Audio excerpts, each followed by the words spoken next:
guys, sampai jumpa lagi. Kita ketemu lagi bersama saya Bayu Andi Kardiawan. Pada kesempatan hari ini saya akan membahas tentang beberapa faktor, apa saja faktor-faktor orang gagal melakukan praktek hipnosis.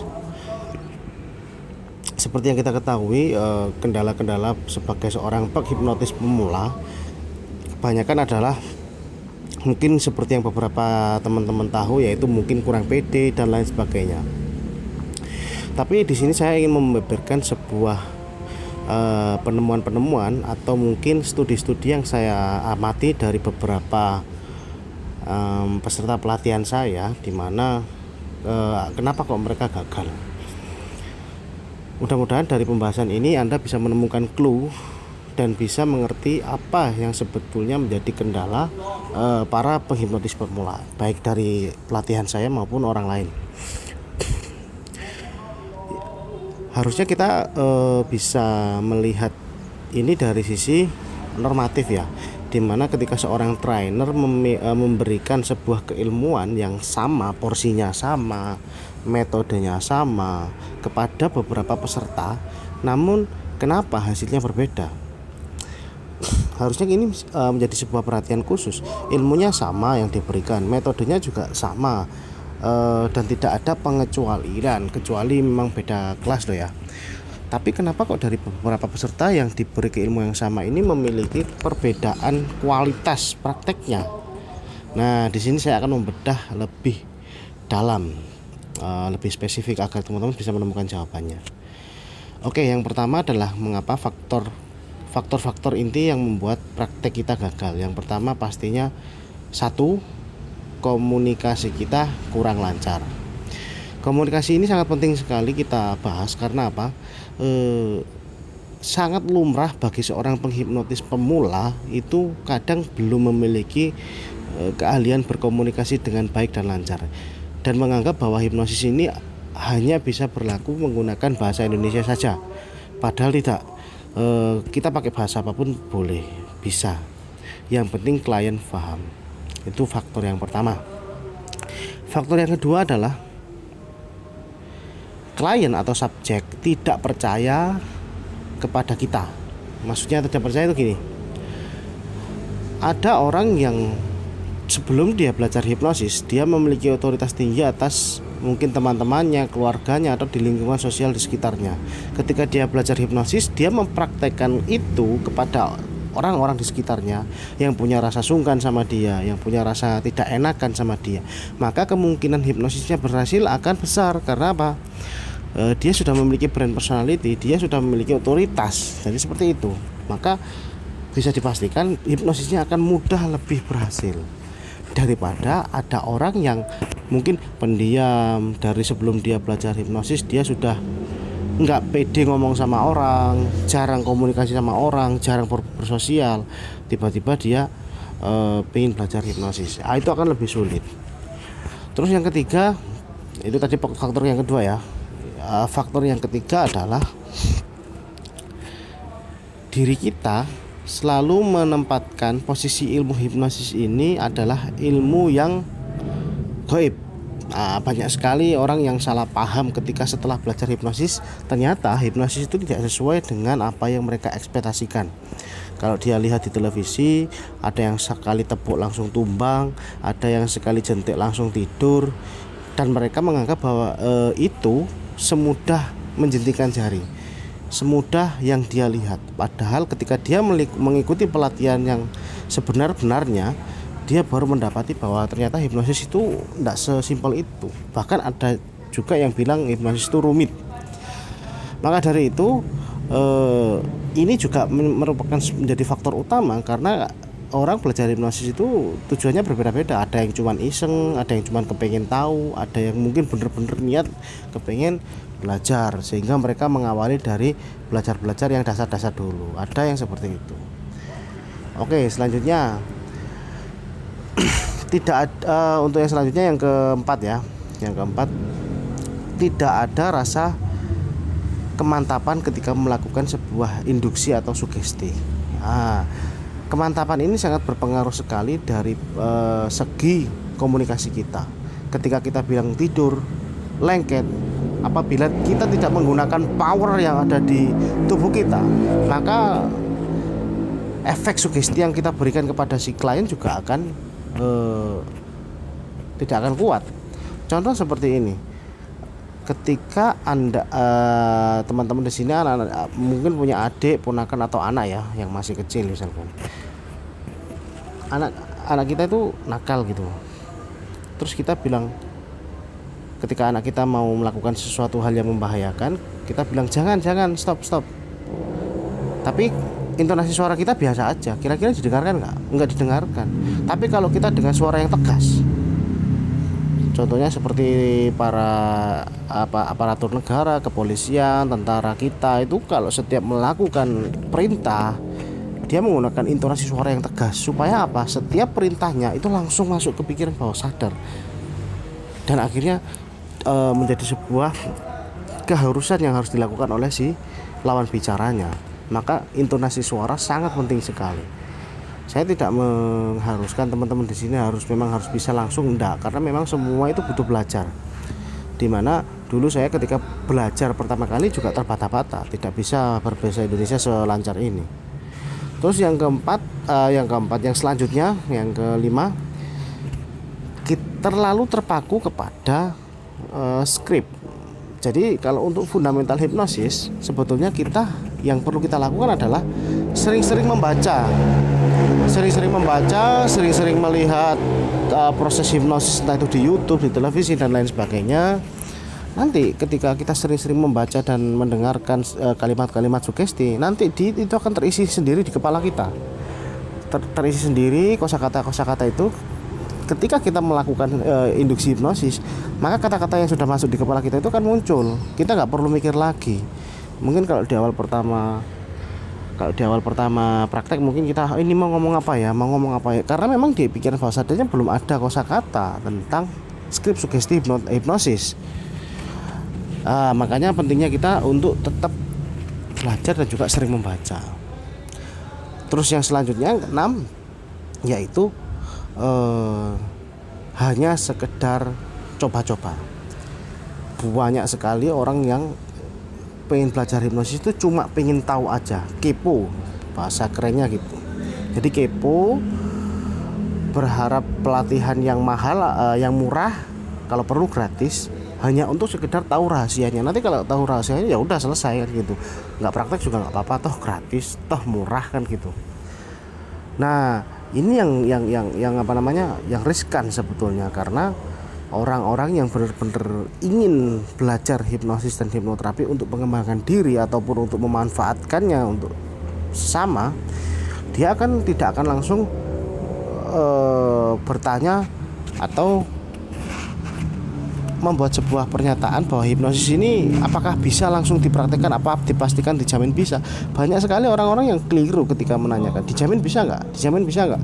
Padahal tidak ada jaminan bisa untuk belajar hipnosis, tidak ada jaminan bisa, karena yang menuntut bisa atau tidak itu orangnya sendiri.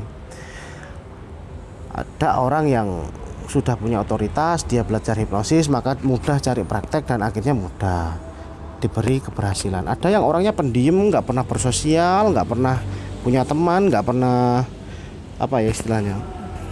jarang bersosialisasi, dan dia di masyarakat juga tidak populer amat kan gitu. Akhirnya dia belajar hipnosis dengan harapan semua orang bisa dihipnosis tanpa adanya proses. Ya karena memang mindsetnya di pikirannya sudah salah.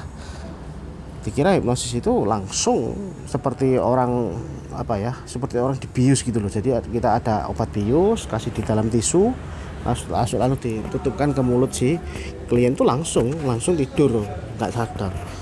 Nah, pengennya seperti itu. Selanjutnya entah yang keberapa ya, sudah lupa. Pemahaman tentang hipnosis itu salah. Banyak yang bicara, Mas, saya kok hipnotis orang gagal. Lo gagalnya kenapa, Mas? Ini saya kasih sugesti dia lengket, ternyata enggak lengket. Loh, Anda salah. Yang dinamakan jari lengket, tangan lengket, atau mata lengket itu tes sugestivitas. tes sugestif itu adalah membedakan mana klien yang memang mudah dihipnosis atau orang yang susah dihipnosis. Nah, orang yang susah dihipnosis atau tipe kritis ini tidak bisa digunakan untuk hipnosis hiburan. Jadi ketika jari yang Anda sugestikan nggak lengket, ya Anda usah panik. Bukan berarti hipnosis Anda gagal, karena itu memang bukan hipnosis, itu hanya itu tes sugestivitas atau tes sugesti, seberapa cepat dia menangkap sugesti dari kita. Apabila dia langsung lengket, berarti dia tipe orang yang cepat menangkap sugesti. Udah, itu aja. Lah, orang yang sulit bukan berarti nggak bisa dihipnosis, dia tetap bisa, tapi dengan cara yang lebih panjang.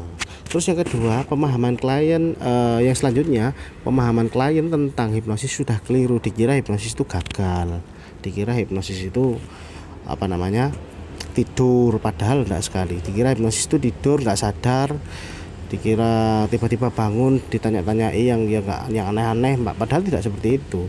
Orang ketika pada kondisi hipnosis, kalaupun dia mau menolak, kalaupun dia mau berbohong juga bisa. Cuman karena memang tayangan-tayangan di televisi, akhirnya image hipnotis berubah dan bergeser menjadi seolah-olah menakutkan, padahal tidak. Seperti itu. Nah, mungkin itu beberapa tips-tips, atau bukan tips ya, beberapa faktor-faktor yang dapat saya jelaskan. Apa sih kendala-kendala orang yang mungkin gagal? Yang paling inti adalah bagaimana caranya kita menguatkan power kita saat berkomunikasi dengan orang lain. Power kita harus kuat, intonasi kita harus tegas. Kalau sugestinya lembut, kita pakai lembut. Kalau sugestinya tegas, kita pakai tegas, sesuai dengan kondisi. Dan jangan pernah merasa tidak bisa, karena kata-kata adalah doa. Mas, saya sudah belajar berkali-kali kok nggak pernah bisa Mas ya, kok gagal terus lah. Dengan tidak sadar dia sebetulnya sudah menyebutkan sugesti untuk dirinya sendiri. Gagal terus, tidak bisa, selalu gagal, dia sebutkan berulang-ulang. Akhirnya ya yang terjadi itu gagal. Harusnya ketika Anda merasa gagal, langsung tanyanya yang bagus, langsung, Mas, saya ini ada kekeliruan nih, coba dibetulkan apanya yang salah, itu yang betul. Tapi bukan malah menjudgment diri, Mas, saya sudah praktek berkali-kali selalu gagal. Ketika ditanya berapa kali prakteknya, 4 kali, 5 kali. Bayangkan dulu saya waktu belajar sebelum jadi trainer, awal-awal tahun 2017, ketika belajar hipnoterapi, saya gagal mungkin sekitar 30-50 kali.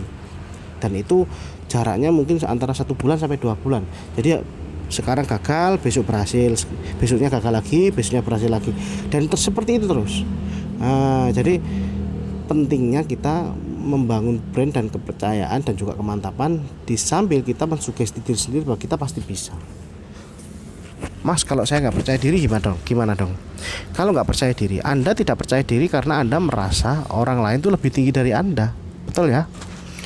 Coba kalau Anda merasa orang lain itu di bawah Anda, bukan berarti kita sombong. Dalam arti untuk konteks ini kita tidak mau diinjak-injak oleh siapapun.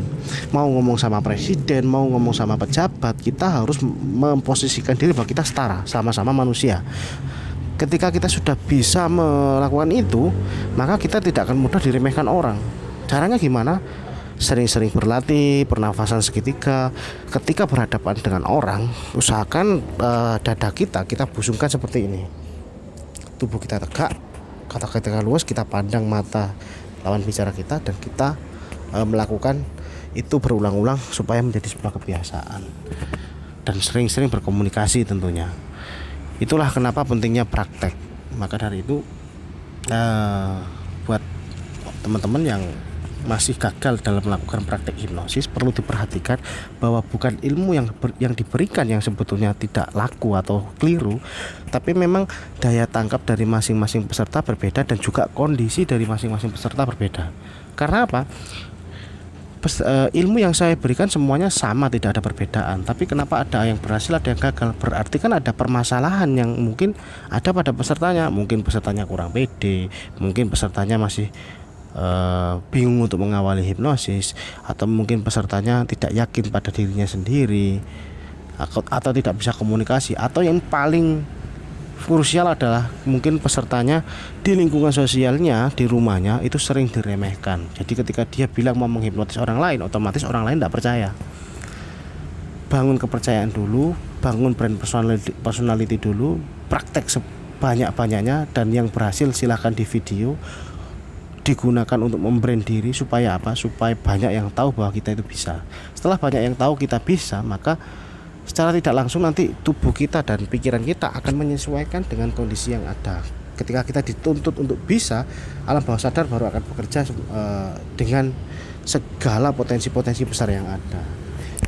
Mungkin cukup sekian yang dapat saya sampaikan, mudah-mudahan bermanfaat.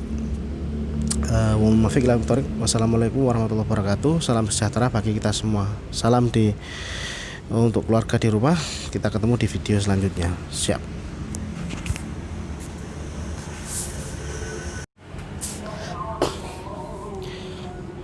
Hai, sampai jumpa lagi.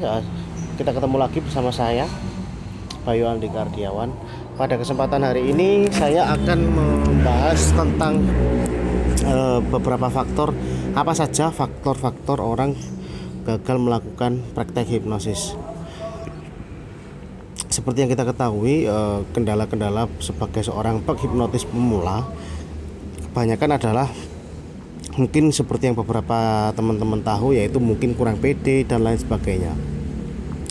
Tapi di sini saya ingin membeberkan sebuah penemuan-penemuan atau mungkin studi-studi yang saya amati dari beberapa peserta pelatihan saya, di mana kenapa kok mereka gagal. Mudah-mudahan dari pembahasan ini Anda bisa menemukan clue dan bisa mengerti apa yang sebetulnya menjadi kendala para penghipnotis pemula, baik dari pelatihan saya maupun orang lain. Harusnya kita bisa melihat ini dari sisi normatif ya, dimana ketika seorang trainer memberikan sebuah keilmuan yang sama, porsinya sama, metodenya sama kepada beberapa peserta, namun kenapa hasilnya berbeda? Harusnya ini menjadi sebuah perhatian khusus. Ilmunya sama yang diberikan, metodenya juga sama, dan tidak ada pengecualian, kecuali memang beda kelas loh ya. Tapi kenapa kok dari beberapa peserta yang diberi keilmuan yang sama ini memiliki perbedaan kualitas prakteknya? Nah, di sini saya akan membedah lebih dalam, lebih spesifik agar teman-teman bisa menemukan jawabannya. Oke, yang pertama adalah mengapa faktor-faktor inti yang membuat praktek kita gagal. Yang pertama pastinya satu, komunikasi kita kurang lancar. Komunikasi ini sangat penting sekali kita bahas karena apa? Sangat lumrah bagi seorang penghipnotis pemula itu kadang belum memiliki keahlian berkomunikasi dengan baik dan lancar, dan menganggap bahwa hipnosis ini hanya bisa berlaku menggunakan bahasa Indonesia saja. Padahal tidak. Kita pakai bahasa apapun boleh, bisa. Yang penting klien paham. Itu faktor yang pertama. Faktor yang kedua adalah klien atau subjek tidak percaya kepada kita. Maksudnya tidak percaya itu gini. Ada orang yang sebelum dia belajar hipnosis, dia memiliki otoritas tinggi atas mungkin teman-temannya, keluarganya, atau di lingkungan sosial di sekitarnya. Ketika dia belajar hipnosis, dia mempraktekkan itu kepada orang-orang di sekitarnya yang punya rasa sungkan sama dia, yang punya rasa tidak enakan sama dia, maka kemungkinan hipnosisnya berhasil akan besar. Karena apa? Dia sudah memiliki brand personality, dia sudah memiliki otoritas. Jadi seperti itu, maka bisa dipastikan hipnosisnya akan mudah lebih berhasil daripada ada orang yang mungkin pendiam. Dari sebelum dia belajar hipnosis, dia sudah nggak pede ngomong sama orang, jarang komunikasi sama orang, jarang bersosial. Tiba-tiba dia pengen belajar hipnosis, itu akan lebih sulit. Terus yang ketiga, itu tadi faktor yang kedua ya. Faktor yang ketiga adalah diri kita selalu menempatkan posisi ilmu hipnosis ini adalah ilmu yang gaib. Banyak sekali orang yang salah paham ketika setelah belajar hipnosis, ternyata hipnosis itu tidak sesuai dengan apa yang mereka ekspektasikan. Kalau dia lihat di televisi, ada yang sekali tepuk langsung tumbang, ada yang sekali jentik langsung tidur, dan mereka menganggap bahwa itu semudah menjentikan jari, semudah yang dia lihat. Padahal ketika dia mengikuti pelatihan yang sebenar-benarnya, dia baru mendapati bahwa ternyata hipnosis itu tidak sesimpel itu. Bahkan ada juga yang bilang hipnosis itu rumit. Maka dari itu ini juga merupakan menjadi faktor utama karena orang belajar hipnosis itu tujuannya berbeda-beda. Ada yang cuman iseng, ada yang cuman kepengen tahu, ada yang mungkin bener-bener niat kepengen belajar, sehingga mereka mengawali dari belajar-belajar yang dasar-dasar dulu. Ada yang seperti itu. Oke, selanjutnya untuk yang selanjutnya yang keempat ya. Yang keempat, tidak ada rasa kemantapan ketika melakukan sebuah induksi atau sugesti. Kemantapan ini sangat berpengaruh sekali dari segi komunikasi kita. Ketika kita bilang tidur, lengket, apabila kita tidak menggunakan power yang ada di tubuh kita, maka efek sugesti yang kita berikan kepada si klien juga akan tidak akan kuat. Contoh seperti ini. Ketika Anda teman-teman di sini anak-anak mungkin punya adik, ponakan atau anak ya yang masih kecil misalkan. Anak kita itu nakal gitu. Terus kita bilang, ketika anak kita mau melakukan sesuatu hal yang membahayakan, kita bilang jangan, stop. Tapi intonasi suara kita biasa aja. Kira-kira didengarkan nggak? Nggak didengarkan. Tapi kalau kita dengan suara yang tegas, contohnya seperti para aparatur negara, kepolisian, tentara kita itu kalau setiap melakukan perintah dia menggunakan intonasi suara yang tegas supaya apa? Setiap perintahnya itu langsung masuk ke pikiran bawah sadar dan akhirnya menjadi sebuah keharusan yang harus dilakukan oleh si lawan bicaranya. Maka intonasi suara sangat penting sekali. Saya tidak mengharuskan teman-teman di sini harus bisa langsung, enggak, karena memang semua itu butuh belajar. Dimana dulu saya ketika belajar pertama kali juga terbata-bata, tidak bisa berbahasa Indonesia selancar ini. Terus yang keempat, yang selanjutnya, yang kelima, kita terlalu terpaku kepada skrip. Jadi kalau untuk fundamental hipnosis sebetulnya yang perlu kita lakukan adalah sering-sering membaca, sering-sering melihat proses hipnosis, entah itu di YouTube, di televisi dan lain sebagainya. Nanti ketika kita sering-sering membaca dan mendengarkan kalimat-kalimat sugesti, nanti itu akan terisi sendiri di kepala kita. Terisi sendiri kosakata itu. Ketika kita melakukan induksi hipnosis, maka kata-kata yang sudah masuk di kepala kita itu kan muncul. Kita nggak perlu mikir lagi. Mungkin kalau di awal pertama praktek mungkin kita ini mau ngomong apa ya, karena memang di pikiran bawah sadarnya belum ada kosakata tentang skrip sugesti hipnosis. Makanya pentingnya kita untuk tetap belajar dan juga sering membaca. Terus yang selanjutnya yang keenam, yaitu hanya sekedar coba-coba. Banyak sekali orang yang pengen belajar hipnosis itu cuma pengen tahu aja, kepo, bahasa kerennya gitu. Jadi kepo, berharap pelatihan yang mahal, yang murah, kalau perlu gratis, hanya untuk sekedar tahu rahasianya. Nanti kalau tahu rahasianya ya udah selesai kan gitu. Nggak praktek juga nggak apa-apa, toh gratis, toh murah kan gitu. Nah, ini yang riskan sebetulnya, karena orang-orang yang benar-benar ingin belajar hipnosis dan hipnoterapi untuk pengembangan diri ataupun untuk memanfaatkannya untuk sesama, dia tidak akan langsung bertanya atau membuat sebuah pernyataan bahwa hipnosis ini apakah bisa langsung dipraktekkan, apa dipastikan dijamin bisa. Banyak sekali orang-orang yang keliru ketika menanyakan dijamin bisa nggak. Padahal tidak ada jaminan bisa untuk belajar hipnosis, tidak ada jaminan bisa, karena yang menuntut bisa atau tidak itu orangnya sendiri. Ada orang yang sudah punya otoritas, dia belajar hipnosis maka mudah cari praktek dan akhirnya mudah diberi keberhasilan. Ada yang orangnya pendiam, nggak pernah bersosial, nggak pernah punya teman, nggak pernah jarang bersosialisasi, dan dia di masyarakat juga tidak populer amat kan gitu. Akhirnya dia belajar hipnosis dengan harapan semua orang bisa dihipnosis tanpa adanya proses. Ya karena memang mindsetnya di pikirannya sudah salah. Dikira hipnosis itu langsung seperti orang dibius gitu loh. Jadi kita ada obat bius, kasih di dalam tisu, lalu ditutupkan ke mulut si klien tuh langsung tidur nggak sadar. Nah, pengennya seperti itu. Selanjutnya entah yang keberapa ya, sudah lupa. Pemahaman tentang hipnosis itu salah. Banyak yang bicara, Mas saya kok hipnotis orang gagal. Lo gagalnya kenapa Mas? Ini saya kasih sugesti dia lengket, ternyata enggak lengket. Loh, Anda salah. Yang dinamakan jari lengket, tangan lengket, atau mata lengket itu tes sugestivitas. Tes sugestivitas dalam membedakan mana klien yang memang mudah dihipnosis atau orang yang susah dihipnosis. Nah, orang yang susah dihipnosis atau tipe kritis ini tidak bisa digunakan untuk hipnosis hiburan.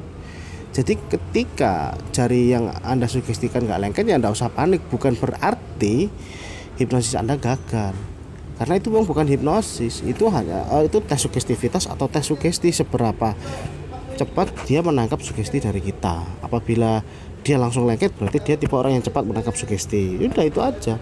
Lah, orang yang sulit bukan berarti nggak bisa dihipnosis. Dia tetap bisa, tapi dengan cara yang lebih panjang.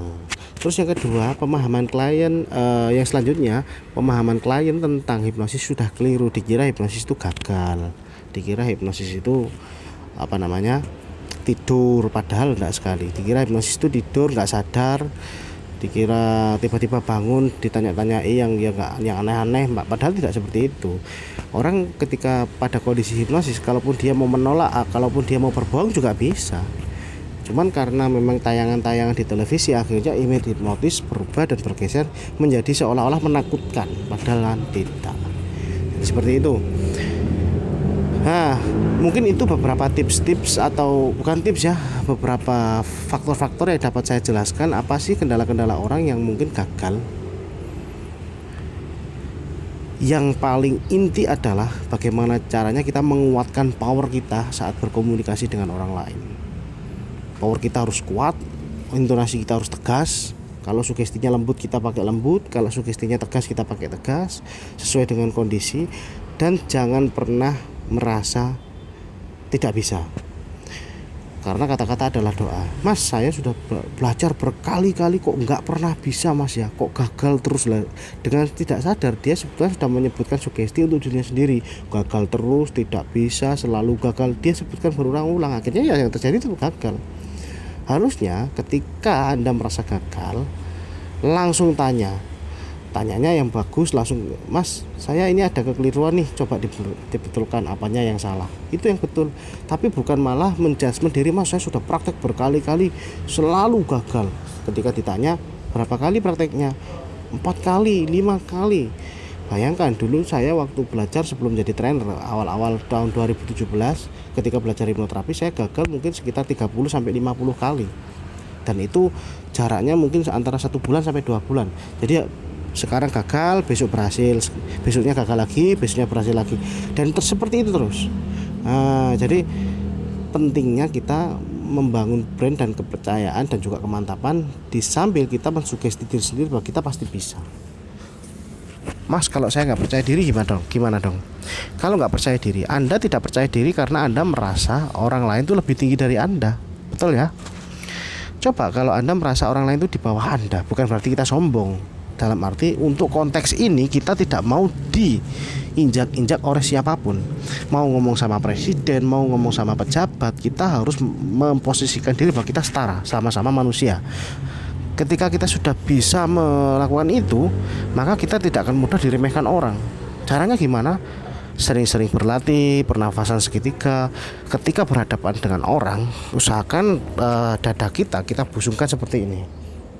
Tubuh kita tegak, kata-kata luas, kita pandang mata lawan bicara kita, dan kita melakukan itu berulang-ulang supaya menjadi sebuah kebiasaan.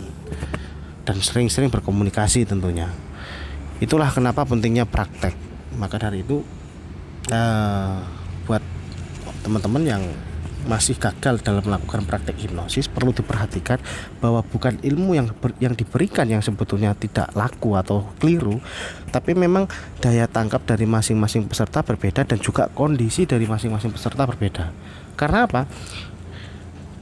ilmu yang saya berikan semuanya sama, tidak ada perbedaan. Tapi kenapa ada yang berhasil, ada yang gagal? Berarti kan ada permasalahan yang mungkin ada pada pesertanya. Mungkin pesertanya kurang pede, mungkin pesertanya masih bingung untuk mengawali hipnosis, atau mungkin pesertanya tidak yakin pada dirinya sendiri, atau tidak bisa komunikasi, atau yang paling krusial adalah mungkin pesertanya di lingkungan sosialnya, di rumahnya itu sering diremehkan. Jadi ketika dia bilang mau menghipnotis orang lain, otomatis orang lain tidak percaya. Bangun kepercayaan dulu, bangun brand personality dulu, praktek sebanyak-banyaknya, dan yang berhasil silahkan di video, digunakan untuk membrand diri. Supaya apa? Supaya banyak yang tahu bahwa kita itu bisa. Setelah banyak yang tahu kita bisa, maka secara tidak langsung nanti tubuh kita dan pikiran kita akan menyesuaikan dengan kondisi yang ada. Ketika kita dituntut untuk bisa, alam bawah sadar baru akan bekerja dengan segala potensi-potensi besar yang ada. Mungkin cukup sekian yang dapat saya sampaikan, mudah-mudahan bermanfaat. Wassalamualaikum warahmatullahi wabarakatuh. Salam sejahtera bagi kita semua. Salam untuk keluarga di rumah. Kita ketemu di video selanjutnya. Siap.